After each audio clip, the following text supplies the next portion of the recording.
स्वागत है सभी का आप सभी का हमारे इस चैनल सक्सेस साइंस आईटीआई में। सो फ्रेंड, आज की इस वीडियो में हम लोग देखने वाले हैं जो आपका लेक्चर नंबर 6 है। ठीक है, लेक्चर 6 को आज हम लोग कवर करने वाले हैं, जो कि आपका ऑब्जेक्टिव सीरीज है। ठीक है, लेक्चर 5 तक मैंने अपलोड कर दिया हूँ, जिसमें आपका टोटल बुक का पहले थ्योरी कंप्लीट उसमें कराया हूँ। ठीक है, जिसमें आपका इंट्रोडक्शन के साथ साथ आपका उसमें हैंड टूल चैप्टर 2 यहाँ पे मैंने खत्म कर दिया है। ठीक है, तो अब क्यों ना उसका हम लोग ऑब्जेक्टिव कर लिया जाए। तो वही थ्योरी को उसी से मैंने ऑब्जेक्टिव यहाँ पे बनाया हुआ है। ठीक है, तो जो आप अभी तक लेक्चर 5 तक नहीं देखे होंगे, अगर आप न्यू व्यूअर होंगे तो क्या करेंगे, सबसे पहले डिस्क्रिप्शन बॉक्स में प्लेलिस्ट होगा, वहां पे जाके इसका फाउंडेशन बैच हम करा रहे हैं।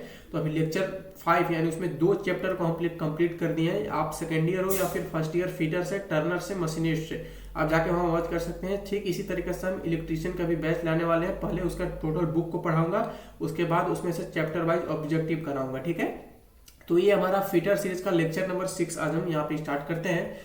ठीक ना, तो सबसे पहले एकदम ध्यान से समझना है, चीजों को नोट्स करते चलना है। हम ये मान के चल रहे हैं कि आप लोग प्रॉपर नोट्स बनाते चल रहे हैं। ठीक है बेटा, तो चलिए हम लोग स्टार्ट करते हैं। तो ध्यान से एकदम समझना है कैसे कैसे हम, अगर जो बच्चा पिछले वाले लेक्चर 5 तक अगर बढ़िया से देखा होगा तो उसका एक भी ऐसा क्वेश्चन यहाँ पे नहीं होगा जो मिस कर देगा। सारे क्वेश्चन उसको आएंगे अगर वो प्रॉपर रिवाइज करके आया होगा और प्रॉपर नोट्स बनाते चल रहा होगा तो। ठीक है, तो चलिए आपका है किस हैमर का प्रयोग चिपिंग और सीधी करने के लिए किया जाता है। बताइए, किस हैमर का प्रयोग चिपिंग और सीधी करने के लिए किया जाता है। क्या बॉल पिन हैमर का उपयोग किया जाता है, या फिर स्ट्रेट पिन हैमर का उपयोग किया जाता है, क्रॉस पिन हैमर का उपयोग किया जाता है, या फिर सॉफ्ट हैमर का उपयोग किया जाता है। तो बताइए इसका कौन सा ऑप्शन आपका करेक्ट हो जाएगा। तो बेटा इसमें आपका option A is the correct हो जाएगा, यानी बॉल पिन हैमर। अब इसका बॉल पिन हैमर का अगर ऊंचाई की बात किया जाए, अगर इसका मतलब शेप की बात किया जाए तो कैसा होता है, बॉल पिन हैमर जो आपका होता है, एक तरफ से इसका फेस ऐसा होता है और दूसरी तरफ इसका फेस जो है वो गोला होता है। ठीक है, दूसरी तरफ से फेस इसका गोला होता है। इसका पहचान आपका ये होता है, ये आपका फेस होता है। ठीक ना, सारे मैंने लेक्चर में बताया हुआ हूँ, यहाँ पे ज्यादा डीपली हम नहीं जाने वाले हैं। इसका ये फेस होता है और इसका जो बॉल के समान ही होता है। ठीक ना, ये आपका बॉल के समान होता है, तो इसको आप क्या बोलेंगे, वो लोग इसको आप बॉल पिन हैमर। ठीक है, बॉल के समान ही आपका होता है। ठीक है, और जो आपका नीचे वाला भाग होता है ये आपका हैंडल होता है। सारे मैंने यहाँ पे कवर करा दिया हूँ, ये सब चीज हम यहाँ पे नहीं मेंशन करेंगे। ठीक है, हम ये मान के चल रहे हैं कि आप लोग टोटल थ्योरी को अभी तक जितना लेक्चर देखे होंगे सब लेक्चर कंप्लीट करके यहाँ पे आए होंगे। ठीक ना, तो चलिए आपका फर्स्ट का option A is the correct हो जाता है। उसके बाद अगला क्वेश्चन है सेकंड नंबर, BIS के अनुसार बॉल पिन हैमर किस सीमा में पाए जाते हैं।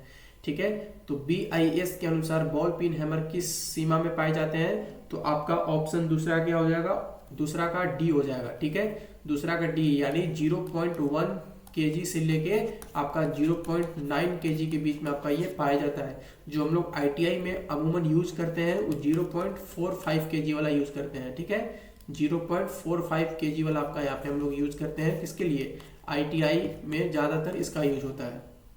ठीक है, चलिए तो थर्ड नंबर इसका क्या हम लोग देख लेते हैं। थर्ड नंबर क्या है, किस हैमर का प्रयोग सीट मेटल व नालियां बनाने के लिए किया जाता है। ये तो पता ही होना चाहिए यार, ये मैंने बहुत अच्छा से इसको मेंशन करके पढ़ाया हुआ है, शायद लेक्चर 3 का ये पार्ट्स होगा। किस हैमर का प्रयोग सीट मेटल व नालियां बनाने के लिए किया जाता है, तो आपका बेटा ऑप्शन बी करेक्ट हो जाएगा, स्ट्रेट पिन हैमर। ठीक है, स्ट्रेट पिन हैमर यहाँ पे करेक्ट हो जाएगा। इसके बारे में सारा डिटेल मैंने बता दिया हूँ। चौथा नंबर आपका हो जाएगा, चिपिंग करने हेतु कौन सा हैमर प्रयोग किया जाता है। तो चिपिंग के लिए आपका कौन सा हैमर हो जाएगा, तो option A soft hammer chipping के लिए यहाँ पे बहुत सारा उपयोगी माना जाता है। अगला आपका 5 नंबर, तो 5 नंबर आपका क्या हो जाएगा, स्ट्रेनिंग के लिए किस हैमर का प्रयोग किया जाता है। ठीक है, स्ट्रेटनिंग के लिए किस हैमर का आपका यहाँ पे प्रयोग किया जाता है, तो आपका ऑप्शन सी। देखिए कहीं क्रॉस पिन हैमर है तो एकदम है cross pin hammer, option C आपका यहाँ पे करेक्ट हो जाएगा। ठीक है, उसी प्रकार से अगला हम लोग देखेंगे, हैमर के हैंडल की लंबाई कितनी होनी चाहिए। हैमर की हैंडल की जो लंबाई है वो कितनी होनी चाहिए। तो देखिए इसमें जो हैमर की जो हैंडल होती है वो अमूमन जो मिनिमम प्रकार के जो आपको यूज के लिए जो हैमर होता है उसमें आपका ऑप्शन सी करेक्ट हो जाएगा। 60 सेंटीमीटर से 90 सेंटीमीटर की लंबाई की यहाँ पे हैमर के हैंडल होते हैं। चाहे आप किसी भी हैमर को ले लो, बॉल पिन हैमर को ले लो, स्टेट पिन हैमर को ले लो, सॉफ्ट हैमर को ले लो, किसी भी हैमर को लोगे तो उसमें 60 सेंटीमीटर से 90 सेंटीमीटर के बीच को लंबाई होता है। ठीक है, हम हैंडल की बात कर रहे हैं। उसके बाद देखिए अगला आपका हो जाएगा, अगला है आपका कॉम्बिनेशन फेसिंग का अर्थ क्या है। क्या बोल रहा है, कॉम्बिनेशन फेसिंग का अर्थ क्या है। ठीक है, तो आपका 7 का ऑप्शन सी करेक्ट हो जाएगा, दोनों को जोड़ना। कॉम्बिनेशन फेसिंग में क्या होता है, कोई भी दो मेटल होता है ना, कोई भी दो मेटल होता है उसको आपस में ज्वाइंट करना होता है, तो उसको क्या बोलते हैं हम लोग, कॉम्बिनेशन फेसिंग बोलते हैं। ठीक है, तो यहाँ पे ऑप्शन सी करेक्ट हो जाएगा, दोनों को जोड़ना कॉम्बिनेशन फेसिंग का अर्थ होता है। ठीक है, ये क्वेश्चन पूछा जा चुका है एग्जाम में, सेकेंड ईयर में पूछा जा चुका है ये, तो आप फर्स्ट ईयर या सेकेंड ईयर किसी भी ट्रेड से हो तो आपके लिए इंपॉर्टेंट है। ठीक ना, हम जो फाउंडेशन करा रहे हैं फर्स्ट ईयर और सेकेंड ईयर के इंपॉर्टेंट टॉपिक को वहां पे मेंशन करके पढ़ा रहे हैं आपको। आगे जब आप ट्रेड का एग्जाम देंगे, कोई भी जैसे आपको कोई भी आप सरकारी संस्थाओं जैसे एनसीएल में, नॉर्दर्न कोलफील्ड लिमिटेड, या फिर डब्ल्यूसीएल में जाओगे, या फिर इसरो में जाओगे, डीआरडीओ में जाओगे, तो वहां पे ट्रेड से रिलेटेड क्वेश्चन पूछता है, तो आपके लिए ये फाउंडेशन बेस बहुत अच्छा साबित होने वाला है। उसके बाद हमारा अगला हो जाएगा 8 नंबर, हैमर के हार्डनिंग फेस की हार्डनेस होती है। क्या बोल रहा है, हैमर के हार्डनिंग फेस की हार्डनेस होती है, कितना होती है इसमें, तो आपको ऑप्शन एक टिक मारना है, 49 से 56 HRC। ठीक है, 9th नंबर देख लेते हैं हम लोग। 9th नंबर में आपका हैमर का हेड प्रायः किस मटेरियल से बना होता है। मैंने बताया हुआ है, ये जो हैमर का जो हेड होता है, अमूमन जो हैमर होता है वो किससे बना होता है, तो आपका हाई कार्बन स्टील से बना होता है। ठीक है, लगभग सारे हैमर हाई कार्बन स्टील से आपके बनाए होते हैं। ठीक है, चलिए तो अगला आपका हो जाएगा 10 नंबर, चाकू के हैंडल किस धातु से बनाए जाते हैं। ठीक है, चाकू के हैंडल किस हैंडल से बनाए जाते हैं, ये थोड़ा यहाँ पे क्वेश्चन मैंने एरर मार दिया। ठीक नहीं, इसको नहीं लेना। ठीक है, यहाँ पे मैंने थोड़ा सा टाइपिंग में मिस्टेक कर दिया था, तो यहाँ पे सही से क्वेश्चन समझ नहीं आ रहा है, तो इसको छोड़ देते हैं। ठीक है, नेक्स्ट हम लोग देख लेते हैं। वैसे यहाँ पे इसका आंसर हो जाएगा, मेरे ख्याल से इसका जो क्वेश्चन निकल के आ रहा है वो ये है कि जो हैंडल का जो अमूमन भाग होता है, जो नीचे का भाग होता है, ठीक ना, वो कभी कभी आपका माइल्ड स्टील या फिर कास्ट आयरन से बना होता है। ठीक है, तो इसको थोड़ा कंफ्यूजन के कारण इस क्वेश्चन को यहाँ पे ड्रॉप आउट करते हैं। ठीक ना, चलिए तो ये क्वेश्चन भी आपका पूछा हुआ है, हैमर के फेस को किस कोण से हार्डनेस किया जाता है। क्या बोल रहा है, हैमर के कोण को किस फेस से हार्डनेस किया जाता है, तो 15 डिग्री से आपका ये हार्डनेस किया जाता है, ऑप्शन बी करेक्ट हो जाएगा। 12 नंबर, निम्न में से कौन सा स्क्रू का भाग नहीं है। ठीक है, निम्न में से आपका कौन सा स्क्रू का भाग नहीं है, तो ऑप्शन डी करेक्ट हो जाएगा, सैक। सैक जो है वो एक स्क्रू का भाग नहीं होता है। ठीक है, 13 नंबर आपका देख लेते हैं, निम्नलिखित वस्तु को पकड़ने का उपयोग है। निर्मित वस्तु को पकड़ने का उपकरण कौन सा होता है, तो आपका ऑप्शन कितना हो जाएगा बताइए। तो जो आपका नो निर्मित वस्तु, जैसे कोई भी जब वस्तु बना और उसको पकड़ने के लिए, ठीक है, तो उसको पकड़ने के लिए निम्न में से कौन सा उपकरण का हम यूज लेते हैं, तो आपका ऑप्शन डी ड्रिल हो जाएगा ये। ठीक है, निर्मित वस्तु को पकड़ने का उपकरण कौन सा होता है, तो ऑप्शन डी ड्रिल हो जाएगा।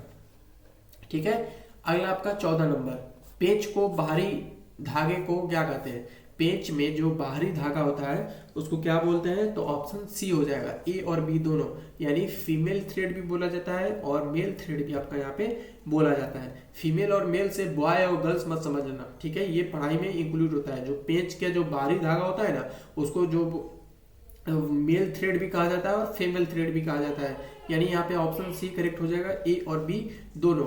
ठीक है, उसके बाद अगला आपका हो जाएगा 15 नंबर, निम्न में से टॉर्क रिंच क्या है। निम्न में से टॉर्क रिंच क्या है, तो आपका 15 का कौन सा हो जाएगा, 15 का आपका डी, ये सभी हो जाएंगे, रिंच भी हो जाएगा, रिचट भी हो जाएगा, जॉइंट भी हो जाएगा, ये सब क्या है, टॉर्क रिंच है। अगला आपका 16 नंबर हो जाएगा। ठीक है, जो बच्चा नहीं समझ रहा होगा कि ये सब टॉर्क रिंच क्या होता है, ये सब क्या होता है, तो घबराने की जरूरत नहीं है। ठीक है, वो मैंने पिछले वाले लेक्चर में बता दिया हूँ। ठीक है, और जो यहाँ से इंपॉर्टेंट जो भी टॉपिक लगेगा उसको मैं आगे वाले लेक्चर में कवर कर दूंगा। ठीक है, तो एक भी टॉपिक छोड़ूंगा नहीं, इस चीज का ध्यान रखना तुम लोग। 16 नंबर देख लेते हैं हम लोग, तो 16 है हमारा, हैमर प्रायः बनाए जाते हैं। ठीक है, तो आपका जो हैमर प्रायः बनाया जाता है वो हाई कार्बन स्टील, यानी ऑप्शन सी से आपका यहाँ पे बनाया जाता है। ठीक है, चलो, तो आपका यहाँ पे 17 नंबर हो जाएगा। हैमर के हेड को गर्म क्यों नहीं करना चाहिए? सेफ्टी का ये क्वेश्चन है। हैमर के जो हेड है उसको गर्म क्यों नहीं करना चाहिए? तो आपका यहाँ पे ऑप्शन देखते हैं कौन सा होगा। तो आपका यहाँ पे मेरे ख्याल से ऑप्शन सी, हाँ सी करेक्ट यहाँ पे हो जाएगा।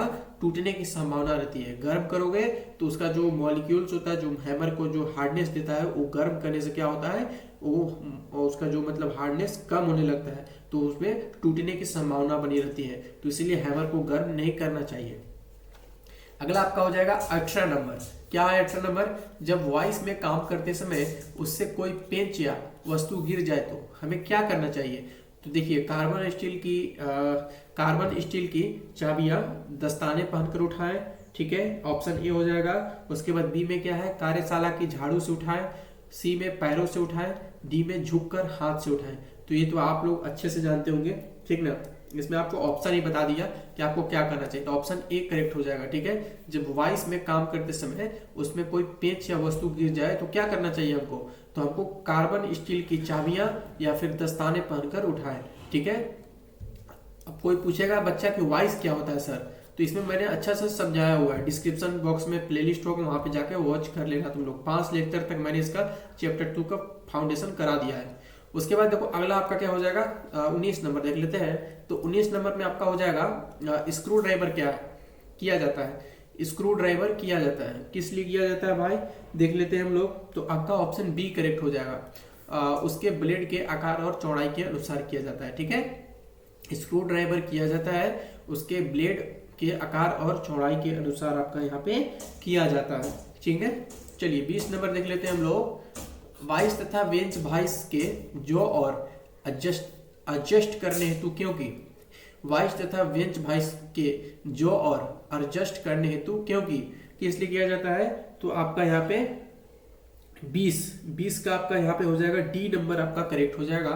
20 का आपका डी नंबर करेक्ट हो जाएगा, ठीक है। एक मिनट, थोड़ा 10 क्वेश्चन में हम देख लेते हैं कौन सा हमने मारा है। अच्छा 10 क्वेश्चन फॉल्स था ना, हाँ 10 क्वेश्चन फॉल्स था। चलिए देखिए, तो 20 क्वेश्चन में आपका ऑप्शन डी करेक्ट हो जाएगा, यह अधिक दबाव में काम नहीं ले सकता है। उसके बाद अगला हो जाएगा आपका 21 नंबर। तो हैमर के फेस की हार्डनेस कितनी होती है? ये क्वेश्चन पूछा हुआ है भाई। हैमर के जो फेस का हार्डनेस होता है वो कितना होता है बताइए आप लोग। तो ऑप्शन सी करेक्ट हो जाएगा, 49 से 56 HRC। अभी जस्ट इससे पहले भी क्वेश्चन ऐड किया हुआ था। उसके बाद चलिए यहाँ पे माइल्ड स्टील का भी पूछ दिया। माइल्ड स्टील की जो हार्डनेस होती है बेटा बताओ कितना होता है? तो माइल्ड स्टील का जो आपका हार्डनेस होता है वो ऑप्शन बी करेक्ट हो जाएगा आपका, 30 से 36 HRC। इसको याद रखना है दोनों को, ठीक है। 21 और 22 क्वेश्चन पूछा हुआ रिपीटेड क्वेश्चन है, इसको बढ़िया से याद रखना है। उसके बाद देखिए अगला क्वेश्चन 23 नंबर। अगर किसी वाइस में फिक्स्ड जो और मूवमेंट जो को एक साथ रखा जाए तो इससे क्या कहा जाता है? क्या बोल रहा है? अगर किसी वाइस में फिक्स्ड जो और मूवेबल जो, ठीक है, मूवेबल जो का मतलब घूमने वाला जो को एक साथ रखा जाए तो उसे क्या कहा जाता है? तो बताइए, बॉक्स वॉइस कहा जाता है, या फिर वेज वॉइस कहा जाता है, या फिर वॉइस कहा जाता है, या फिर मशीन वॉइस कहा जाता है, बताइए। तो इसमें आपका ऑप्शन ए करेक्ट हो जाएगा, box voice is the correct answer, ठीक है। चलिए तो 24 नंबर हम लोग देख लेते हैं। यदि वॉइस के जॉ के बीच 0 से 15 डिग्री का झुकाव बनाया जाए तो निम्न में से कौन सा चीज होता है? तो आपका 24 का बी करेक्ट हो जाएगा, ठीक है। सेट स्क्रू आपका यहाँ पे हो जाएगा। जब वॉइस को जॉ को, ठीक है, 0 से 15 डिग्री पर जब झुकाओगे तो आपका सेट स्क्रू बनता है, ठीक है, याद रखना इसको। 25 नंबर देख लेते हैं। किसी वस्तु के बीच में सटीक माप करने हेतु जो औजार उपयोग में लाते हैं वह क्या है? ठीक है, तो आपका ऑप्शन सी हो जाएगा, स्क्रू जो। 26 देख लेते हैं। तो 26 है आपका, जिस औजार की सहायता से पेंच या बोल्ट को खोला जाता है उसे क्या कहते हैं? जिस औजार की सहायता से पेंच या बोल्ट को खोला जाता है तो उसे क्या बोलते हैं? तो 26 का आपका ऑप्शन डी कलेक्ट हो जाएगा, डी प्लायर्स, ठीक है। जिस औजार की सहायता से पेंच या बोल्ट को खोलते हैं उसे क्या कहा जाता है? प्लायर्स नहीं होगा यार, बी ऑप्शन ए हो जाएगा इसका, ठीक है। प्लायर्स तो नॉर्मली तार को काटने के लिए किया जाता है, लेकिन यहाँ पे क्या बोल रहा है? जिस औजार की सहायता से पेंच, ठीक है, पेंच या बोल्ट को खोला जाता है तो उसे क्या बोलते हैं? रिंच बोलते हैं, एकदम करेक्ट आंसर है ये। अगला आपका हो जाएगा 27 नंबर। तो 27 नंबर हम लोग देख लेते हैं। वह कौन सा टूल है जिसका उपयोग चिप्स हटाने तथा छोटे छेद को फैलाने के लिए किया जाता है? तो 27 का ऑप्शन ए करेक्ट हो जाएगा। स्क्रैपर का यूज आपका यहाँ पे किया जाता है। उसके बाद 28 नंबर, प्लायर्स के कौन कौन से प्रकार है? प्लायर्स का आपका यानी प्लास का आपका कौन कौन से प्रकार है?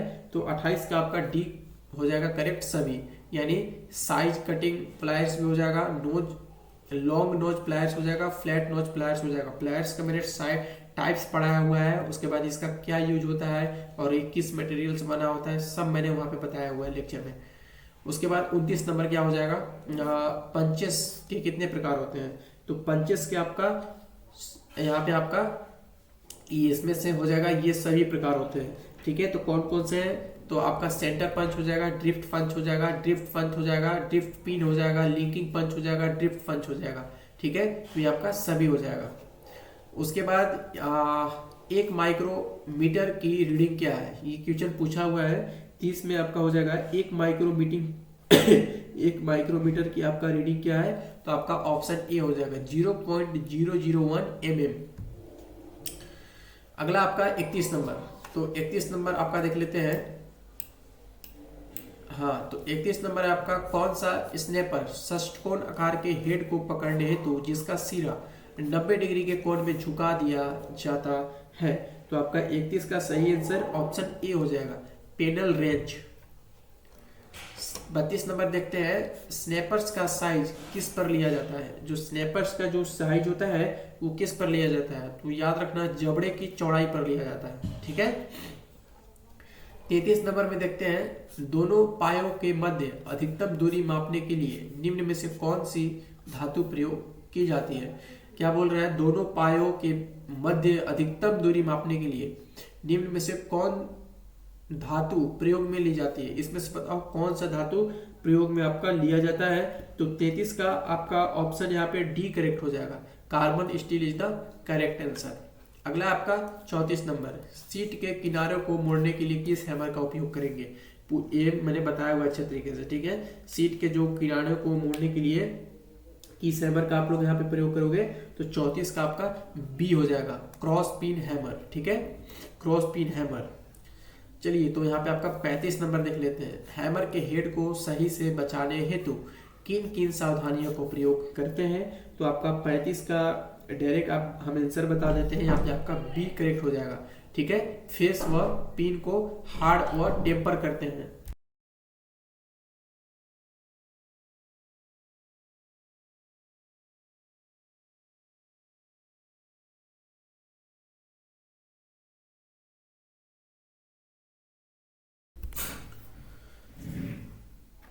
थोड़ा कॉल आ गया था ना, तो इसलिए थोड़ा माफी चाहूंगा मैं, थोड़ा कॉल आया था, ठीक है।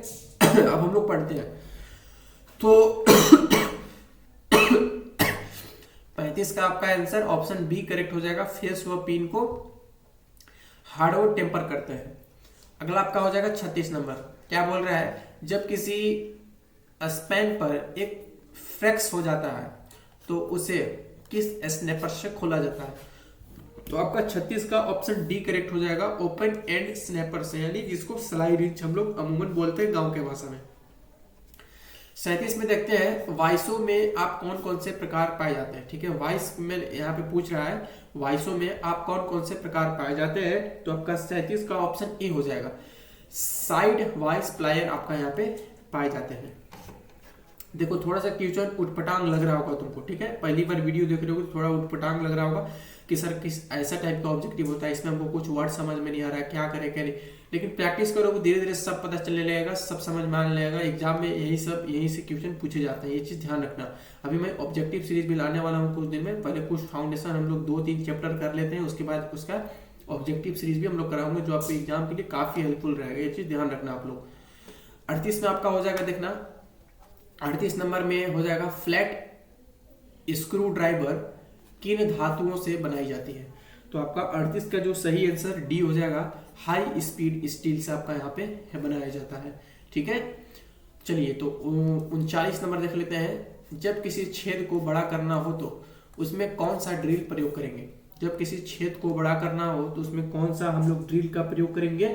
तो option D hand twist drill का हम लोग यहाँ पे प्रयोग करेंगे। हालांकि अभी हमने ड्रिल के बारे में नहीं पढ़ा हुआ है, ठीक ना, लेकिन यहाँ पे ड्रिल से रिलेटेड मैंने क्वेश्चन को ऐड किया है क्योंकि अगले वाले चैप्टर में हम लोग ड्रिल के बारे में हम लोग पढ़ेंगे।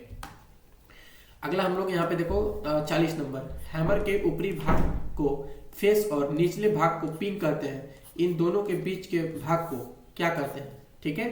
तो इन दोनों के भाग के आपको बीच को क्या कहते हैं, तो आपका बी आई कहते हैं, ठीक है। मैंने हैमर के सारे पार्ट्स के बारे में अच्छे से क्लियर कर दिया हूं। उसके बाद देखो 41, हैमर में जो छेद से बाहर ना निकल सके इसलिए वेज डाल दी जाती है। यह वेज डालने को निम्न प्रकार से बनाया जाता है।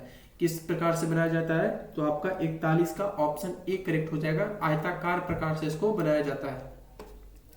42 में आपका देखेंगे बॉल पिन हैमर चिपिंग के काम में आते हैं, ठीक है। तो इसके किनारे को मोड़ने के लिए किस हैमर का प्रयोग किया जाएगा, बताइए।